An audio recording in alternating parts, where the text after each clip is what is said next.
Los primeros en darse cuenta de que la princesa Inés no estaba fueron los pájaros, que volaban de aquí para allá, piando y buscando cerca de la banquita aquella donde Inés solía sentarse a arrojarles trigo, arroz y alpiste mientras les contaba sus aventuras de cada tarde. Pero esa tarde ya no estaba Inés y los pájaros la buscaban, así como Benjamín, su perro, el segundo que se dio cuenta de la ausencia de Inés, mientras husmeaba el rastro de Inés entre las huellas que de repente a la mitad del jardín desaparecían como por arte de magia. Pero este no es un cuento de magia. El chiste es que el tercero en darse cuenta fue el gato también de Inés, que tenía la costumbre de acurrucarse así entre las piernas de Inés a eso de la hora del almuerzo. Pero el almuerzo no llegaba, Inés no estaba.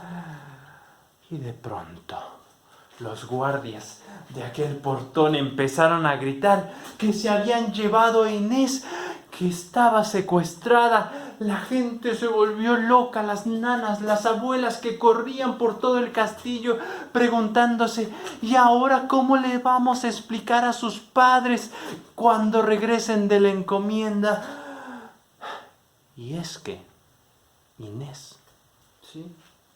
Inés ya iba por allí, por los aires, en las garras de un dragón. Una fiera temible. Sí, también los primos de Inés, Rulo y Esteban, que jugaban en una de las torres más altas, observaron a aquella fiera, cómo se llevaba a Inés y cómo se convertía aquel enorme dragón en un punto verde cada vez más diminuto a la distancia, pequeñito, pequeñito, que exhalaba un poco de fuego que se convertía en humo y que ya se llevaba el viento. Pero Rulo y Esteban no se iban a quedar allí con los brazos cruzados, diciendo: igual en unos días regresa el dragoncito con toda la displicencia del mundo, aterriza y aquí está su princesita Inés. No, por supuesto que no. Rulo y Esteban, los primos, decidieron ir a buscar a Inés y vencer al dragón. Bueno, no así como tan luego, porque uno no puede ir a vencer al enemigo luego. Tiene que averiguar primero al enemigo. Así que Rulo y Esteban se fueron a una biblioteca de esas grandes, sacaron uno de esos libros gigantes, pesados, ¡pax! Lo abrieron para buscar entre todos los dragones de la mitología. Este no se parece. No, este está muy rojo. No, este está muy chiquitito. Aquí está. Ahí estaba. Era un dragón europeo. Un dragón de aire se llamaba, por su habilidad de volar por los aires. Pero eso no era todo. El dragón llevaba sus 4 patas, feroces con garras. Y eso no era todo. Unas alas enormes así en el lomo, gigantes, y otras más, sí, unas 2 pequeñas, discretas, alrededor de su enorme cabeza, sí, cerca de esos ojos amenazantes, rojos. Pero eso no era todo. Tenía también una cola larga que terminaba en punta como una espada filosísima. Pero eso no era todo, porque también tenía aquí unos cuernos, uno a la derecha, otro a la izquierda, gigantes, con los cuales se permitía embestir a sus oponentes como un toro. Pero eso no era todo. Aquí en la frente tenía otro cuerno chiquito, pero no por pequeño, menos amenazante, no, ni menos peligroso, todo lo contrario. Era como una daga envenenada, sí, un arma mortal con la cual sus oponentes... Pero eso no era todo, porque también estaban sus enormes fauces por donde exhalaba fuego a voluntad. Esa bestia descomunal, sí, esa fabulosa fiera, no iba a ser fácil de vencer. Pero En aquel libro gigante también decía las posibilidades para poder matar al dragón. Uno. Que un animal más fuerte y grande que él lo tome desprevenido y cierre sus fauces con tal fuerza que haga enfurecer al dragón así, y justo cuando quiera soltar el fogonazo, con sus fauces cerradas, se queme por dentro. Número 2. 2. Que alguien más sagaz que él lo confunda y haga que utilice su propio veneno contra sí mismo y se pique, y entonces... Vamos a ver. Y la tercera. 3. Que el contrincante localice el lugar preciso donde se encuentra su corazón y lo atraviese con un golpe certero. Cosa nada sencilla, pues los dragones, sí, van poniendo su corazón en lugar siempre distinto. Y aquel dragón de aire tenía, por supuesto, todo cubierto como de una armadura de escamas, excepto el pecho, pero ¿dónde encontrar el corazón? Era casi imposible. Así que Rulo, una vez que conocieron al enemigo, cerraron el libro. Era muy pesado, lo dejaron por allí y se fueron a la batalla. Bueno, casi. Primero, algo súper importante. Dicen por allí que de los cuentos hay que aprender algo, así que aprendan esto. Primero lo que nada, antes de irse a una aventura, es un buen lunch. Así que llenaron sus alforjas con un montón de comida, sí, para la aventura, y ahora sí, ensillaron sus caballos, se treparon en ellos y se fueron rumbo al bosque. Allí iban los dos, Rulo y Esteban, durante un tiempo, porque pronto fueron 3. Así es. Rulo y Esteban se percataron de que un ave diminuta, muy pequeñita, muy ligera, apenas 4 gramos, sí, de esas que tienen su pico alargado, chiquitito, ya sabes cuál, sí, de esos que pueden volar así como hacia enfrente, hacia atrás, a la derecha, a la izquierda, así. Claro, un colibrí, sí, un colibrí que por cierto se llamaba Lee. Y allí iba el colibrí entre Rulo y Esteban, hablando con ellos. Sí, hablando. No sé si platicar esta parte. Mira, verás, es que no es sencillo. No siempre se sabe que los colibríes se comunican con los humanos. Y es que hay un pequeño detalle. Para poder escuchar a un colibrí, solamente los puros de corazón. Así como Rulo y Esteban, ¿sí? Esteban dijo, ¿dijiste algo, Rulo? Y Rulo, no, pensé que tú me hablabas, Esteban. Pero no, era Lee el colibrí, que pronto empezó a contarles toda su historia y sus ganas de querer acompañarlos a vencer al dragón. Y es que Lee era gran amigo de Inés, quien hace algún tiempo le había pedido al jardinero que sembrara un montón de flores, haciendo un sendero maravilloso de flores hermosas, con un néctar delicioso que disfrutaba todo el reino de los colibríes. Y habían decidido enviar a Lee como representante para ayudar a la princesita Inés. Así que allí iban los 3, Lee, Rulo y Esteban. Y en eso, en lo profundo del bosque, escucharon al dragón. Una cosa de miedo, sí. Pero Rulo y Esteban y Lee no se iban a echar para atrás. Todo lo contrario. Y es que iban muy bien equipados para su primer plan.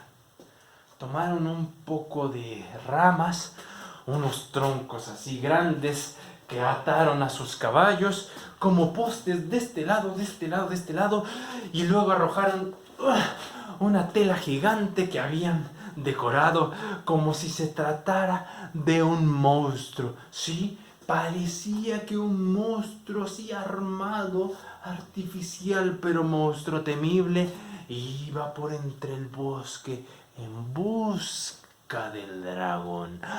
Y Lee, que por cierto se podía comunicar con muchas aves, llamó a los cuervos. Sí, a un par, no, a una decena tampoco, a cientos de cuervos que se metieron dentro del monstruo y empezaron a graznar así.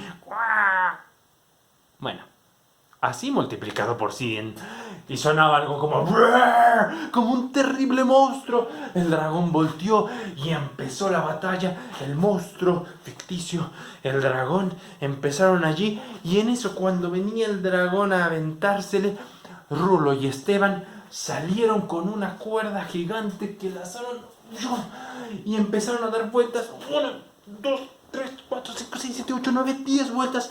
Apretaron las fauces del dragón y el dragón empezó a enfurecerse.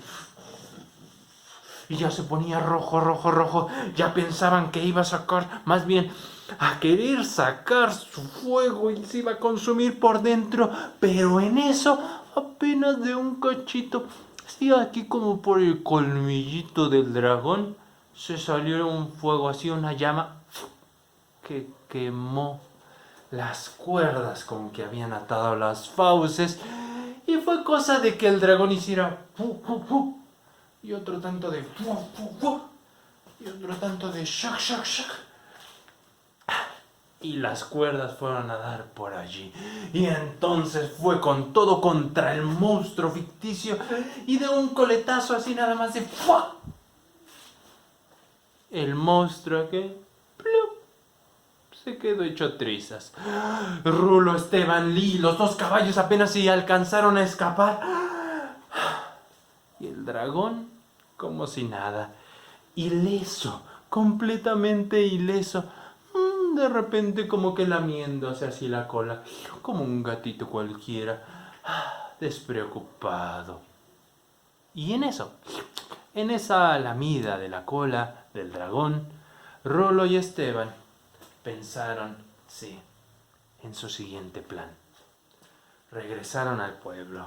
Lee, diminuto, fue a buscar a la princesita Inés. Le explicó lo que habían hecho. Sí, eso de intentar cerrar las fauces del dragón. Inés la verdad es que se rió un poco, porque pensó, si quisieran cerrar las fauces del dragón, bastarían con que le dieran un mazapán al dragón que tanto le gusta. Pero bueno, Lee le explicó el siguiente plan. Querían Rulo y Esteban que el dragón se persiguiera la cola hasta poder utilizar, sí, su daga esa filosa envenenada contra sí mismo. Inés se volvió a reír. Pensó, en realidad, si lo que quieren es que el dragón persiga su cola, bastaría con que le colocaran un par de cascabeles. Sí, yo tengo 2 o 3. Eso pensaba Inés. Mientras Lee ya regresaba a unirse con Rulo y con Esteban, quienes habían llevado de nuevo un buen lunch y un montón de pinturas, sí, y esperaron a que el dragón llegara cerca de la cueva aquella donde tenía secuestrada a Inés. Sí, cerca de aquel lago el dragón descendió, tomó un poco de agua, todavía hizo algo como y salió un mito así de lo caliente que estaba su fauce. Y después el dragón, simplemente como los perritos, se echó a dormir, tranquilito. Rulo y Esteban esperaban allí escondidos. Y cuando vieron que el ronquido del dragón llevaba cierto ritmo, algo así como 3 ronquidos y un chiflido. 3 ronquidos y un chiflido. 3 ronquidos y un chiflido. Allí dieron la señal. Entonces salieron de sus escondites con un montón de pintura y en la cola del dragón empezaron a pintar, sí, Ahora, con gran sutileza, unos ojos saltones por aquí, unos colmillos blancos y afilados por allí, sí, como si se tratase de un cocodrilo, pero un cocodrilo largo y enorme. Ahí estaban. Uy, hasta le pusieron colorcitos y detalle y todo. Cuando de repente el dragón se empezó a mover. ¡Fium, fium! Rulo y Esteban se escondieron. Lee desde las alturas observaba. Y el dragón, así de que entre que todavía el sueño y que ya está despierto, vio al cocodrilo ficticio también, pero despertó colérico y entonces, como se atrevía a interrumpir su sueño aquel cocodrilo, y empezó a corretearse y perseguirse la cola dando vueltas y vueltas y vueltas y vueltas. Y entonces, cuando ellos creían, Rulo y Esteban, que a punto estaba de clavar su daga envenenada, en ese momento te dije que estaba cerca del lago. El dragón como que tropezó un poco y cayó al lago. Seguía revolcándose, persiguiendo la cola, pero el agua hizo que la pintura... y desapareció. Sí, no hubo más rastro de aquel cocodrilo. No hubo más daga envenenada que se atravesara el dragón. Rulo y Esteban estaban un poco casi desesperanzados. Solo les quedaba una opción. ¿Te acuerdas? Sí, en aquel pecho, en aquella panza se escondía un corazón de dragón que tenían que atravesar certeramente y así matar al dragón. Eso pensaron. Pero no era fácil. Porque, imagínate, ellos tenían una de las espadas más grandes del reino, pero muy pesada para Rulo, muy pesada para Esteban. Así que decidieron entre los dos practicar y ahí iban. Lo estaban haciendo bien. Podían controlar la espada. Pero ahora, ¿cómo localizar el corazón? En eso, sí, Lee tuvo el mejor de los planes. Lee, pequeñito como era, diminuto y sin ruido que hacía, se podía acercar hasta el pecho del dragón, localizar el palpitar, y solo era cuestión de marcarlo y allí que pudieran tener, sí, su objetivo Rulo y Esteban. Nada sencillo. Mientras Inés, quien ya se había enterado por Lee del plan, pensaba que para encontrar el corazón del dragón sería muchísimo más fácil simplemente observarlo directamente a los ojos, sí, mirarlo profundamente y hallar su corazón. Bueno, pero era cuestión de atravesarlo de veras así y que explotara. Así que, sí, Lee ya había ido por un poco de néctar para llenar su pico de néctar de rosa de floribunda. Sí, una tintura que hacía que la cosa nunca se borrara. Y así marcar el corazón del dragón. Allí estaban Rulo y Esteban, listos para la señal, para poder enterrarle aquella espada. Y cuando vieron que Lee ya venía y que ya había marcado con una marca indeleble el corazón del dragón, salieron a la batalla así, ¡fua! Y estaban a punto de atravesar al dragón cuando en el fondo de la cueva Inés gritó: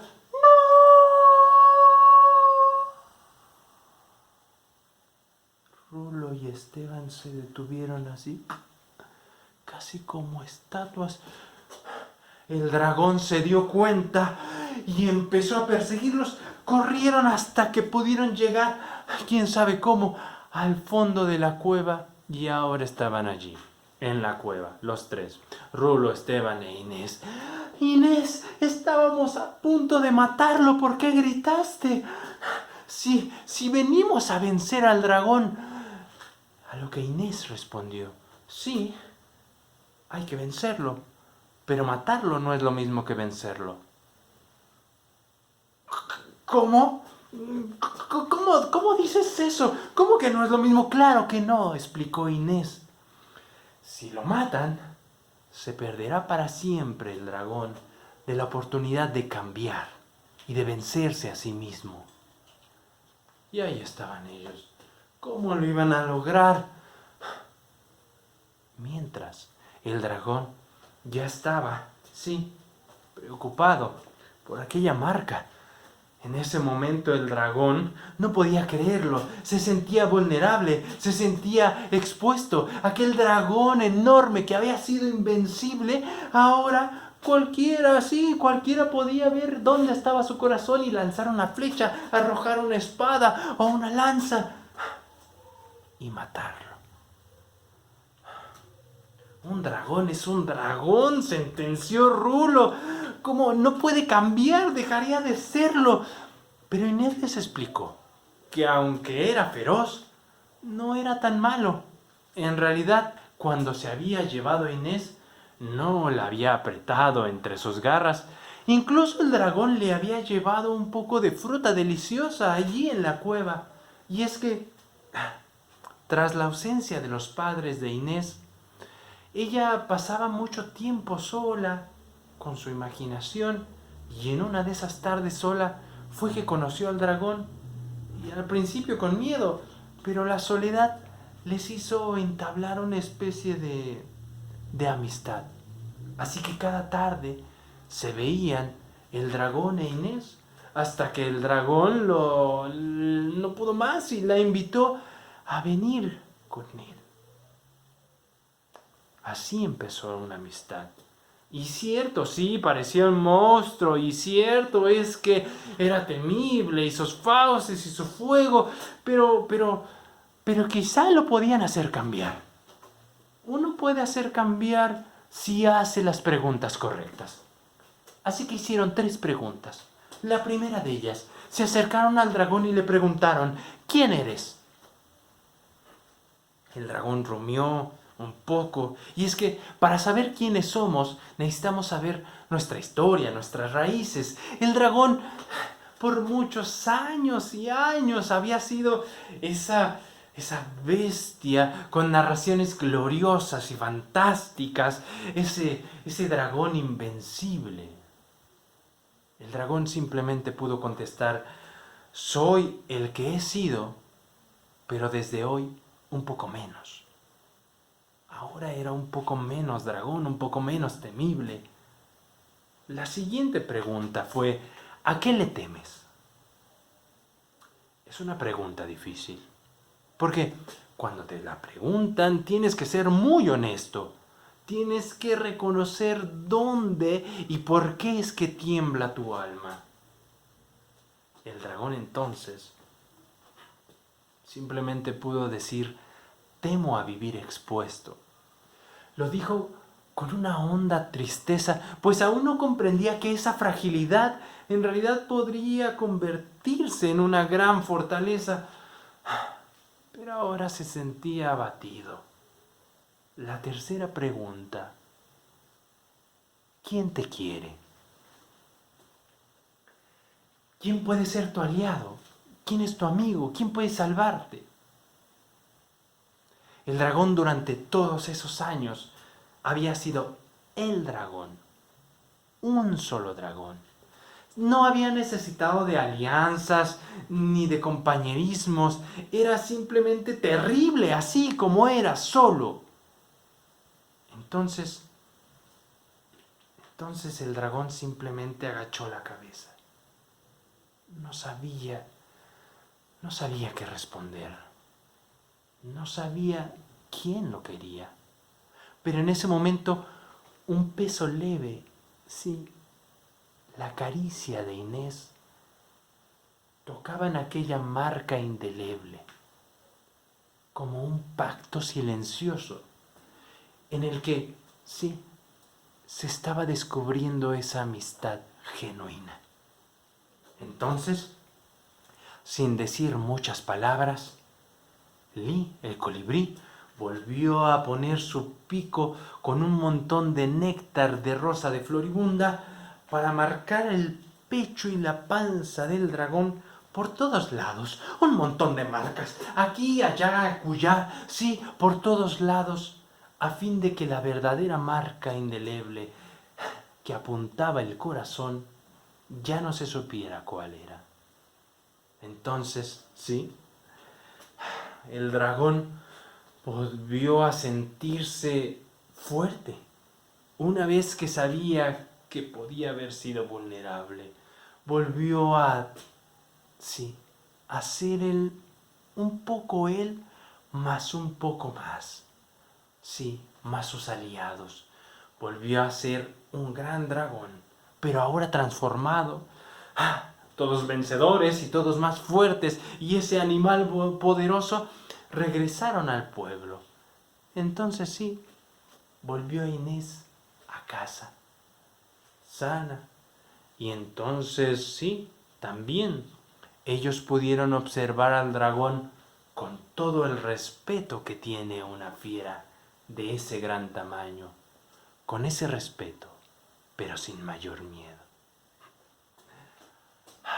Allá iba el dragón, con su vuelo ligero, libre del peso de saberse, sí, de saberse un dragón débil.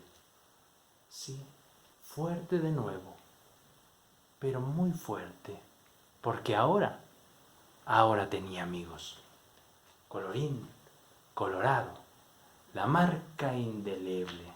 Este maravilloso cuento se ha acabado.